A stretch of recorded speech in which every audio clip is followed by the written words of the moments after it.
Lalu apa yang membuat trofi Piala Dunia kembali ke tanah Matador? Dan apakah ini menjadi akhir kisah Lionel Messi dan awal dari kebintangan Lamine Yamal? Kita akan membahasnya bersama pengamat sepak bola Anton Sanjoyo. Bung Joy, selamat malam. Selamat malam. Sehat Bung Joy? Alhamdulillah. Dan nanti kita juga akan bergabung dengan mantan pelatih timnas Indonesia Neil Maizar atau Coach Neil nanti akan bergabung dalam segmen selanjutnya. Bung Joy, Spanyol akhirnya merebut Piala Dunia keduanya setelah tahun 2010 ya. Artinya ini penantian 16 tahun. Nah, apa yang membuat Spanyol hanya berhasil meraih trofi tersebut? Karena dari analisis beberapa expert ada antara mental juara, kualitas pemain, atau faktor pelatihnya Bung Joy? Kombinasi sebetulnya. Kalau kita tarik ke belakang, Spanyol itu sejak dipegang oleh Luis de la Fuente itu hanya mengalami 2 kekalahan di competitive matches. Kalau kita tarik 37 pertandingan ke belakang, mereka belum pernah kalah. Bahkan 37 pertandingan sebelum final kemarin, nggak pernah kalah sama sekali dengan 28 kemenangan. Dan kalau kita lihat bagaimana mereka membuat tim sehebat Perancis, seperti diajari main bola, kita tahu apa yang akan terjadi pada Argentina sebetulnya. Kalau saya sendiri sudah beberapa kali membahasnya. Argentina tidak akan banyak punya peluang untuk menghadapi Spanyol kalau Spanyol main seperti ketika menghadapi Perancis. Jadi semua rencana permainan dari Argentina itu gagal total diterapkan ketika menghadapi Inggris. Mereka sukses dengan rencana permainan. Menghadapi Spanyol gagal total karena wasitnya sangat tegas. Kalau Anda perhatikan menit-menit awal itu McAllister udah dapat kartu kuning. Lalu Enzo Fernandez dapat kartu kuning. Kenapa? Karena memang Argentina tidak ingin membuat Spanyol bermain dengan enak, dengan flowing. Artinya harus ada sedikit permainan keras di lapangan tengah. Kalau permainan keras itu dibalas oleh Spanyol, rencana Argentina berhasil. Tapi ternyata Spanyol cool, dingin. Mereka menanggapinya nggak mau terbawa oleh perilakunya Argentina, sehingga mereka bermain tetap dengan rencana semula. Flowing football, passing, ball possession, mereka kuasai itu semua. Dan apa yang dilakukan terhadap Mbappe, terhadap Dembele, terhadap Olise ketika melawan Prancis, dilakukan terhadap Leo Messi, terhadap Julian Alvarez. Jadi Anda bisa tahu 2 pemain itu yang sangat berbahaya dari kubu Argentina tidak diberi ruang, bukan oleh man-to-man marking, tetapi penjagaan region, penjagaan wilayah yang membuat Messi terasingkan, Julian Alvarez terasingkan. Tidak ada bola ke mereka. Bahkan sampai dengan menit ke-90, Argentina nggak punya shot on target. Anda bisa bayangkan betapa efisiennya permainan Spanyol di lini tengah.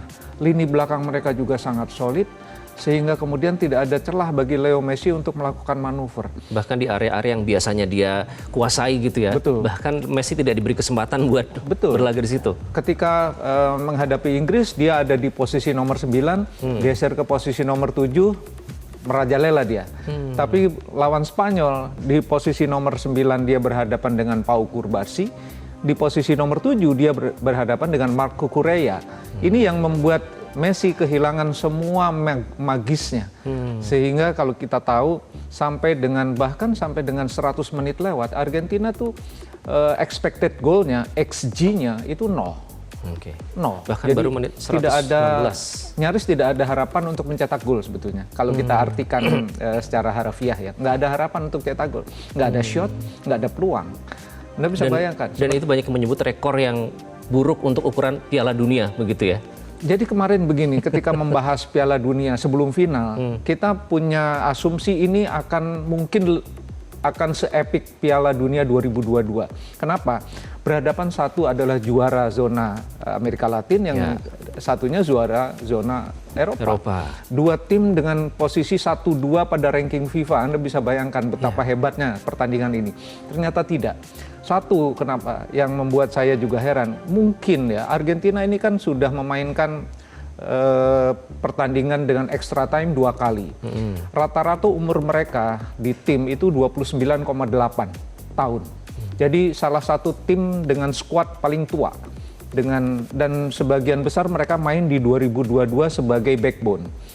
Dan mereka sudah memainkan begitu banyak laga yang sangat melelahkan. 2 kali mereka harus extra time termasuk dengan Cabo Verde. Jadi kaki-kaki mereka tuh sudah sangat lelah. Kalau kita bayangkan Spanyol jauh lebih muda, rata-rata 26, sekian. Jadi mereka lagi di betul-betul di puncak usia emasnya Spanyol. Terlepas dari permainan Spanyol yang begitu indah, tidak terpancing oleh gaya permainan Argentina yang cenderung bukan dirty ya, tapi cenderung keras memang karena mereka harus menyaingi daya alur serangan dari Spanyol yang begitu mengalir dengan, menurut saya dengan seperti air mengalir di sungai yang jernih. Dan itu katanya ditempa sepanjang turnamen Piala Dunia ini ya, sejak awal ditahan imbang Tanjung Verde, terus kemudian mereka terus berkembang sampai akhirnya di final berhasil mengalahkan Argentina. Nanti kan akan bahas lebih lanjut. Kalau tadi saya simpulkan sedikit dari Bung Joy, artinya strategi Argentina untuk mengacaukan konsentrasi atau merusak fokus dari Spanyol ternyata dibalas dengan ketenangan dan kematangan oleh tim Spanyol. Apakah itu memang rahasia keberhasilan La Roja? Kita akan bahas sesaat lagi. Nanti juga Coach Neil akan bergabung. Tetaplah bersama kami di Prime Time News. Dan kita akan lanjutkan pembahasan bersama mantan pelatih Timnas Indonesia Neil Maizar yang sudah bergabung melalui sambungan virtual. Coach Neil, selamat malam Coach Neil, apa kabar? Selamat malam Bang, kabar baik. Oke, masih bersama Bung Joy juga di studio. Coach Neil, banyak yang menilai bahwa Argentina menunggu terkesan seperti momentumnya nanti tergantung dengan Lionel Messi, yang memang kita tidak bisa menyalahkan juga ya karena permainan luar biasa dari Messi. Tapi di sisi lain banyak yang menyebut Spanyol ini tampil tanpa banyak bintang, banyak pemain muda, ada Lamine Yamal hingga Pau Cubarsí, tapi justru itu yang membuat mereka bermain sebagai sebuah tim. Menurut Anda apakah ini akhirnya rahasia keberhasilan La Roja, Coach Neil? Iya, ada beberapa kunci kemenangan dari Spanyol ya. Yang pertama adalah Spanyol itu menguasai pertandingan itu dari awal sampai akhir pertandingan sehingga Argentina tidak bisa mendapatkan peluang yang banyak di sepanjang pertandingan. Yang kedua, Spanyol bisa mengunci Messi. Jadi dengan pertahanan kokoh, Spanyol tidak memberikan ruang buat Messi untuk mendapatkan bola. Jadi itu yang sangat luar biasa dari Spanyol. Terus kunci kemenangan yang ketiga itu adalah transisi defense ya, transisi dari attacking ketika dia kalah bola dan dia langsung melakukan pressure di daerah pertahanan lawan.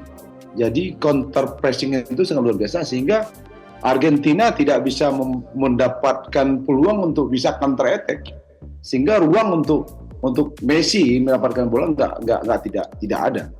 Yang selanjutnya yang juga sangat luar biasa dari kunci permainan Spanyol itu adalah kedalaman timnya sangat luar biasa karena dengan pergantian pemain di cetak gol itu dia bisa mencetak gol. Itu yang membuat Spanyol merupakan suatu keutuhan tim yang bermain secara teamwork yang sangat luar biasa, bertahannya bagus, menyerangnya bagus, dan transisinya juga bagus. Jadi individual dia tidak menonjol, tapi kekompakan timnya menonjol. Itu yang membuat Argentina tidak mendapatkan peluang yang sangat luar biasa waktu sepanjang 2 kali 45 menit dan injury time ditambah dengan rapuhnya skuadnya pincang ketika Enzo Fernandez mendapatkan kartu merah. Jadi secara kualitas permainan Spanyol di atas Argentina seperti secara individual. Argentina tetap Messi menjadi yang terbaik di antara pertandingan kedua tim ini. Mungkin itu dari analisa saya Bang, di kunci keberhasilan mereka. Yang pertama, kedalaman timnya sangat luar biasa. Pertahanannya juga betul biasa, ketika dia lost ball dia langsung pressure di antara pertahanan lawan, counter pressingnya sangat luar biasa, tinggal membuat Argentina bisa mengembangkan permainan dan sepanjang pertandingan Messi dia tutup gerak ruangnya untuk mendapatkan bola dan leluasa untuk memainkan pertandingan. Itu Bang. Kekompakan tim di atas permainan individu dan tim Spanyol kalau kata Coach Neil berhasil mengunci Messi. Bung Joy, pendapat Anda soal Messi karena gagal meraih trofi Piala Dunia di last dance-nya ya sebenarnya ini ya. Tapi sayang sekali tadi sampai menangis karena tidak sanggup mewujudkan targetnya. Bahkan banyak yang menyebut Messi ini seperti mati kutu, karena tadi Bung Jo bilang tidak ada peluang yang datang, bahkan baru dapat sekali kesempatan, itu pun tidak langsung menuju ke arah gawang. Bagaimana Anda nanti melihat, karena peluang Messi kan juga kita tidak tahu nanti di tahun 2030 di Piala Dunia selanjutnya. Permainan Messi menurut Anda bagaimana, terutama di final ini? Kalau saya yakin ini adalah Piala Dunia terakhir dia. Terlepas dari semua pencapaiannya, sudah selesai di sini. Ini last dance, seperti juga Cristiano Ronaldo. Tapi kalau Anda tanya kenapa Messi bisa terisolasi, Spanyol bisa melakukannya terhadap Mbappe, terhadap Olise, terhadap Dembele, terhadap siapapun pemain paling top di Perancis. Jadi Anda bisa bayangkan tim yang paling mewah di Piala Dunia itu Perancis. Bisa dibikin mati kutu oleh Spanyol. Jadi kalau Messi saja, bukan hal yang sulit bagi mereka. Dan kalau kita bicara soal Messi perorangan, Jose Mourinho tuh pernah bilang, kalau kamu berhadapan dengan Messi 1 lawan 1, kamu mati, you dead. Karena Messi selalu bisa Menemukan keluar dari masalah. Kalau dihadang 1, dihadang 2, dihadang 4 aja oleh Inggris kemarin, dia masih hidup. Nah, yang dilakukan Spanyol persis seperti yang dilakukan terhadap Mbappe dan kawan-kawan. Jangan ada bola ke arah Messi, jangan ada bola ke arah Julian Alvarez. Pertahanan mereka tidak diam, tidak statis. Pertahanan mereka sangat dinamis. Demikian juga lini tengah mereka sangat-sangat dinamis. Jadi Messi terasingkan selama 2 kali 45 menit, terasingkan dalam 120 menit, dan itu yang membuat sebetulnya semua rencana permainan Argentina gagal total dari sisi itu. Anda bisa bayangkan tidak ada satupun shot on target sebelum 100 menit ke 106. Bisa dibayangkan betapa buruknya permainan Argentina menghadapi Spanyol yang sangat efektif, efisien, dan tidak mau ikut dalam permainan, gaya permainannya Argentina. Banyak yang menyebut ini final yang bisa dibilang paling minim hiburan dan paling minim drama dibandingkan justru pertandingan sepanjang Piala Dunia di awal ya Bung Jo ya. Betul. Tapi kalau kita soal pemain-pemain seperti Lamine Yamal, Coach Neil, dan juga Pau Kubarsi misalnya kan juga meraih award dalam Piala Dunia kali ini. Apakah mereka memang peluangnya ini besar sekali, bisa dibilang generasi emas dari Spanyol, Coach Neil? Kalau Spanyol memang mereka generasi emas, Bang. Karena 2024 itu kan mereka juara Eropa. Dan pemainnya hari ini semuanya kan lebih 40 atau 30% dari Barcelona. Ini generasi emas seperti Iniesta, Xavi Hernandez dulu waktu zamannya juara ya. Jadi ini mungkin 4 tahun lagi mungkin ini akan menjadi tim yang inti di Piala Dunia tahun 2030 ya. Apalagi nanti di Piala Eropa 2028 dia akan menjadi kuat yang sangat luar biasa, dan ini memang zaman-zaman emasnya dari tim Spanyol. Ya, saya lihat karena semuanya rata-rata ya muda ya, dibandingkan umurnya dengan tim Argentina, mereka lebih muda. Dan Lamine Yamal ini kan baru 19. Kalau nanti di Piala Eropa 2028 ya masih tetap 21, dan nanti mungkin di Piala Dunia tahun 2030 ya masa emasnya juga. Seperti Messi di tahun-tahun sebelumnya, berapa kali Piala Dunia, Maradona juga ikut berapa kali Piala Dunia. Jadi saya pikir ini zaman emasnya Spanyol di 2-3 tahun akan ke depan, dan mungkin akan ya kita lihat dan tunggu di Piala Eropa nanti apakah mereka akan menjadi juaranya lagi atau enggak, gitu Bang. Oke, seperti nanti akan timnas menghadapi Piala AFF ya 2026 akhir Juli nanti. Ya, kita langsung lanjutkan pembahasan. Bung Joy, apakah Yamal bisa dibilang menjadi penerus Messi dan Ronaldo kalau melihat kiprahnya sejauh ini Piala Eropa dan Piala Dunia sekarang? Jadi kalau kita bicara Lamine Yamal khusus ya, saya melihat banyak orang mengatakan bahwa Yamal bisa paling tidak mendekati pencapaian Leo Messi dan Cristiano Ronaldo. Saya punya pandangan yang agak berbeda. Dia memang hebat sekali, di usia 17 tahun dia sudah juara Eropa, usia 19 tahun dia juara Piala Dunia. Jadi ini memang talenta yang betul-betul harus kita lihat dengan porsi yang jangan pas. Karena begini, kalau kita bicara Leo Messi atau Cristiano Ronaldo, tidak ada satupun dari mereka itu yang harus dijaga oleh orang lain. Artinya mereka itu menjadi bintang dilahirkan menjadi bintang, dicetak menjadi bintang, dan mereka menjaga dirinya sendiri untuk menjadi Leo Messi sekarang atau Cristiano Ronaldo sekarang. Disiplinnya luar biasa, resilience-nya, kegigihannya. Saya tidak melihat itu pada Lamine Yamal. Kalau saya bicara mungkin 1 tahun yang lalu, 2 tahun yang lalu, saya melihat ini generasi yang sangat berbeda dengan Leo Messi atau Cristiano Ronaldo. Dia pesta, dia bersama para cewek-cewek di yacht yang sangat mewah, dan dia banyak melakukan. Sebetulnya ketika di Barcelona pun dipegang saat dia menjadi juara La Liga kemarin, sebetulnya sudah banyak kritik terhadap Lamine Yamal. Kalau dia tidak dijaga betul-betul oleh orang yang punya kredibilitas, pelatih Barcelona kah atau pelatih tim nasional Spanyol kah, ini dia tetap akan menjadi bintang, tapi untuk mencapai level Leo Messi atau Cristiano Ronaldo sulit.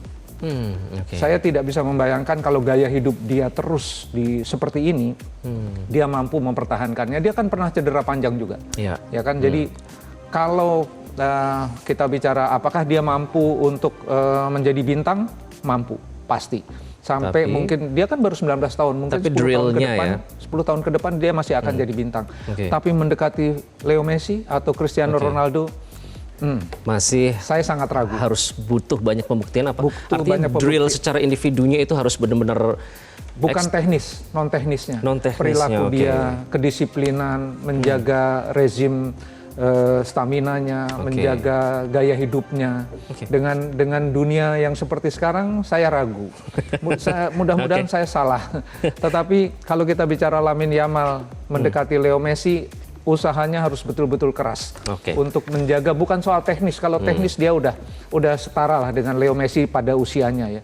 Tapi untuk menjaga manner dan perilakunya di luar lapangan itu yang paling sulit. Tapi di sisi lain dengan memang tidak ada momentum yang magis ya istilahnya muncul dari Yamal ini sepanjang Piala Dunia, tapi di sisi lain malah justru menunjukkan kekompakan sebagai tim begitu ya, karena tidak ada yang menonjol. Nah, Coach Neil, apakah ini bisa menjadi momentum bagi timnas Indonesia ya, kejayaan Spanyol ini untuk kemajuan timnas Indonesia seperti kita tahu nanti akan berlaga di Piala AFF 2026. Dan apakah bisa jadi masukan buat Coach Hurtman untuk mempercayakan pemain muda di timnas Indonesia layaknya Luis de la Fuente di Spanyol, Coach Neil?